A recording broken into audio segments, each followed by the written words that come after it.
Hi there. I'm going to talk today on the topic of what to do when the novelty wears off. So I noticed that after making 20 or so videos, that I'm not so excited anymore to make videos. After all, I made videos and my life did not completely change and I did not become a rock and roll star or anything so dramatic. Did not become filthy rich or enlightened or something like that. And I think just under the surface, when we start something new, often many of us, at least speaking for myself, have a kind of thought that maybe this is going to just change all the rules of life and I'm going to live forever and stay young forever and have no problems and only have a good time and never have a bad time. Well, that doesn't happen. And then we're a little disappointed. We may not realize this. It's sort of a kind of inner child that's disappointed. And then our enthusiasm flags and we don't do as much of it unless there's someone standing over us making us do it. So with all these kind of self-employed, self-assigned tasks, we will tend to fall off them when we notice that they don't revolutionize our life.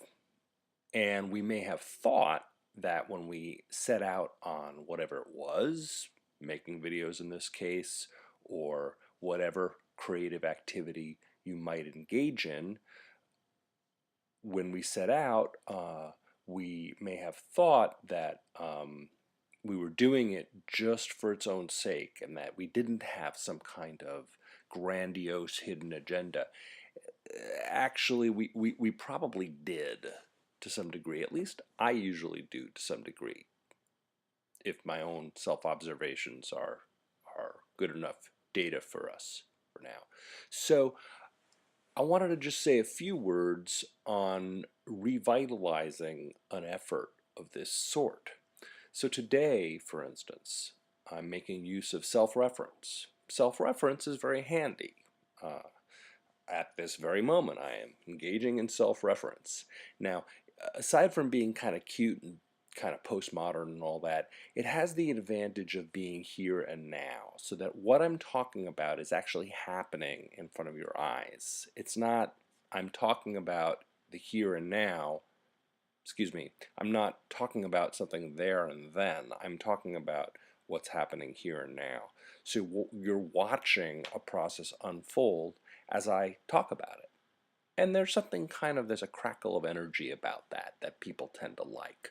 And that sort of revitalizes what I'm doing. It brings awareness to what's happening with me now. It brings awareness to my process. So that's one, if I had fancy graphics, I would say, that's bullet point one. Self-reference brings you back to the here and now. We can just imagine that fancy graphic there, unless I bother to insert it later. Another thing that can help revitalize an effort of this sort of endeavor, ongoing creative endeavor, is to remind oneself of what one was thinking when one set out to do this in the first place. So I am recalling, and some of you who have watched several of my videos may recall, that I originally was setting out to do this, despite the fact that I found it a little uncomfortable and difficult, because I had some things to say and I wanted to say them through this somewhat modern and exciting medium of video on YouTube and instantly posting it up on YouTube and having all of the advantages that the 21st century has to offer us. And all of that's still true. I still have things to say. And I'm still interested in saying them, even if doing so is difficult. Now, in this case, the difficulty is not so much that I'm uncomfortable. At the moment, I'm relatively comfortable, psychologically speaking. Obviously, physically, I'm very comfortable. I'm sitting on my couch. But we're talking about psychologically. In my first video, one of them, I said that I'm doing this despite the fact that I'm psychologically uncomfortable. and that's part of what acceptance is, and acceptance and commitment therapy is accepting feeling physically uncomfortable in order to commit to doing something that one wants to do and that's meaningful to one. Well, this time I'm uncomfortable, not so much psychologically uncomfortable with the medium of video or talking at my computer, because I've done 20 or more of these, but rather that the energy flagged a little bit, and it seemed to me that I didn't want to do this as much. So that whole I don't want to itis, an acute inflammation of the attitudinal gland, that my attitude was no longer energetic toward this. So to re-energize attitude, bullet point 2, returning to the original reasons why one decided to engage in and do a particular endeavor. And then third, because we like things in at least 3. We got few 3 and 5 and 10. Those are popular bullet point lists. So number 3 would be thinking of the material itself. So sidestepping the issue of having the thought that you're not enthusiastic about it, having the thought that, oh, well, that's a drag, or I don't feel like it, or just don't want itis. Sidestepping that and going straight for the content itself. What is interesting to me that I would like to share? And there's still so many things. There's still so much content that I would like to share. So bullet point 3, returning to the content, returning to what's interesting. So since I don't have anything too fancy up here, and since this is sort of progressing in time, let me summarize what I just said. There were 3 items, 3 reasons, or 3 methods, 3 ways of revitalizing one's campaign of whatever sort it is, creative campaign, communication campaign, something.